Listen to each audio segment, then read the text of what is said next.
Well, hello everyone, and thanks for showing an interest in my research project.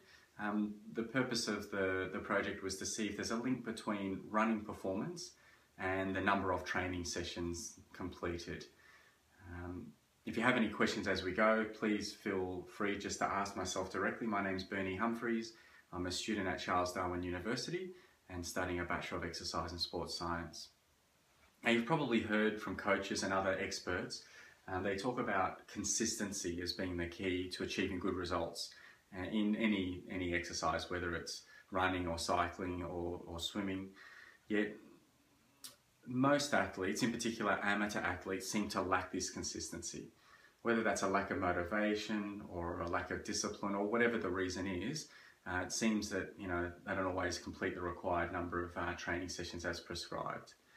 And that partly could be because of, it's hard to link the rewards in the future, like sense of achievement and, that personal satisfaction of achieving your goals, with the hard work that's required in the present. And I guess it can be a bit of a grind sometimes.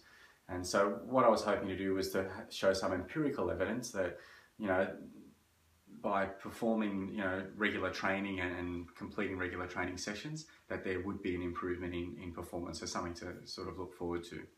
I'll just tell you a little bit about the athletes in this, or the participants in the study. So there were 10 athletes selected, 4 female and 6 male, between the ages of 30 to 46.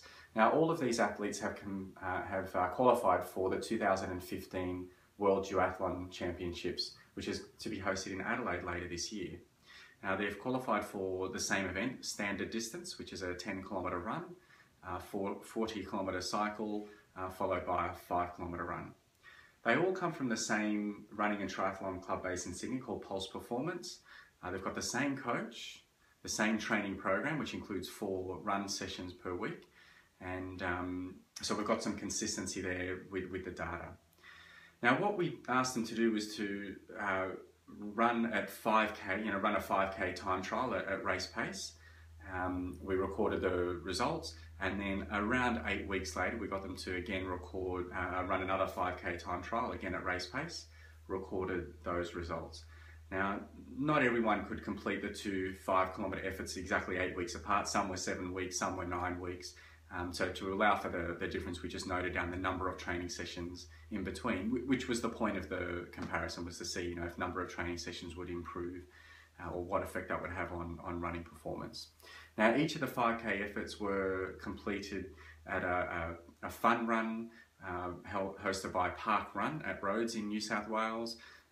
It is a fun run, but race-like conditions. There was a crowd of people to cheer them on. Other people that are completing the event as well, so you get that extra push to try and perform at your very best. Now, the way we determined whether running performance improved or not was just to look at the difference between the first recorded 5-kilometre time and the second recorded 5K run time, and just work out the percentage change.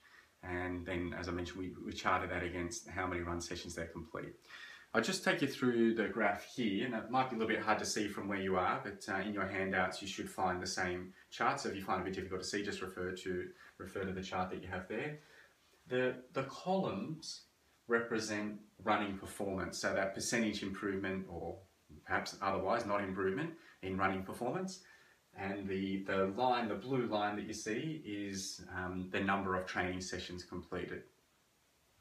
Now, participant number 1 actually bucked the trend. We haven't been able to speak with that participant yet to see what might have happened to them, but it's certainly an aberration in the results. Participant number 2 had completed the fewest number of training sessions at 16 sessions and had the worst results, or the worst performance change. In fact, a negative 6.1% improvement, so not an improvement. And participant number 10 had the best improvement at around 8.4% and completed equal to the second highest number of training sessions at 40 sessions. Generally speaking, you can see that as the chart is organised by increasing running performance, that reasonably correlates to an increase in the number of training sessions that they completed. Now, some completed more sessions thinking or hoping that might give them a better better result, others completed less, and you can see that certainly it impacted their results.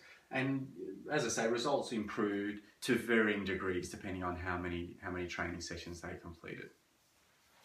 Now, it's probably an oversimplification to say that, you know, the more we run, for example, the faster we go. There's other factors that affect running performance. The type of training that's completed, you know, whether there's a series of long runs or whether there's more interval sort of speed work during the week. The volume of training, so how many kilometres in total that they're running each week. The execution, that personal commitment by the athlete. The quality of the run session, so whether, you know, they sort of completed 100% effort or commitment, or, you know, whether something else was going on and they didn't quite perform it as well as they could otherwise have. Injuries or other niggles that might have prevented them from training as well, or from running as well on the day. And of course, family and you know, work commitments, which, you know, are true for everyone and seem to be a bigger distraction for some than others.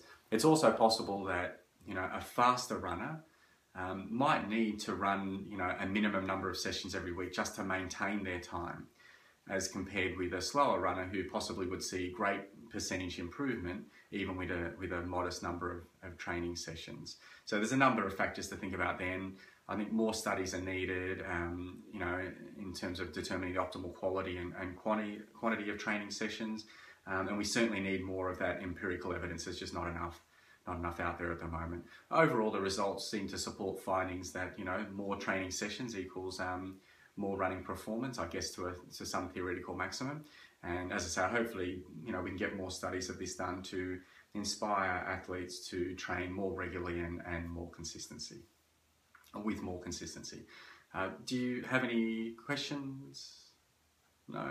Okay, great. Well, thanks again for your time, and I hope you enjoy the rest of your conference. Thank you.